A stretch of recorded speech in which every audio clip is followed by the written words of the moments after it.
کہ جب کلام اللہ پہ تکلم اللہ کریں تو پھر کلام بنتا ہے، اور جب اللہ کے نبی پڑھیں تو پھر قرآن بنتا ہے، اور جب صحابہ لکھے تو پھر کتاب بنتی ہے۔ نہ لوگوں نے کلام اللہ پر اعتراض کیا ہے، نہ قرآن پہ کیا ہے، اعتراض کتاب پہ کیا ہے جو صحابہ نے لکھا ہے۔ جو نبی پاک نے دیا اس پہ اعتراض نہیں ہے، جو نبی پاک کو خدا نے دیا اس پہ اعتراض نہیں ہے۔ کہتے ہیں جو اللہ نے دیا وہ بھی ٹھیک تھا، جو نبی پاک نے دیا وہ بھی ٹھیک تھا، جو انہوں نے ہمیں دیا نا اس میں کمی بیشی کر دی گئی ہے، اعتراض اس پر ہے۔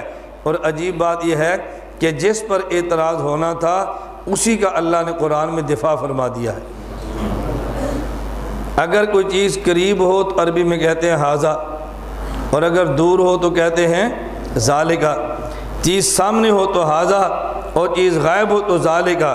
جب قرآن کریم سامنے ہے اللہ پاک کو فرمانا چاہیے الف لام میم ھذا الکتاب لا ریب فیہ، اس کتاب میں کوئی شک نہیں۔ ھذا نہیں فرمایا بلکہ ذالک الکتاب لا ریب فیہ فرمایا کہ اس کتاب میں کوئی شک نہیں۔ یہ اس کی بجائے اس کیوں فرمایا؟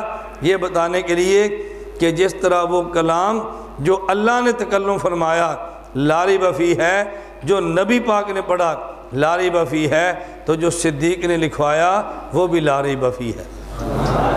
جس طرح ذالک الکلام لا ریب فیہ ہے، ذالک القرآن لا ریب فیہ ہے، ذالک الکتاب لا ریب فیہ ہے۔ کلام اللہ کو لا ریب سارے مانتے ہیں، قرآن کو سارے مانتے ہیں، لیکن جو صحابہ نے لکھا ہے نا جسے کتاب کہتے ہیں، شک اس میں تھا تو خدا نے ذالک الکلام لا ریب نہیں فرمایا، اس کو تو مانتے ہیں۔ ذالک القرآن لا ریب نہیں فرمایا، اسے مانتے ہیں۔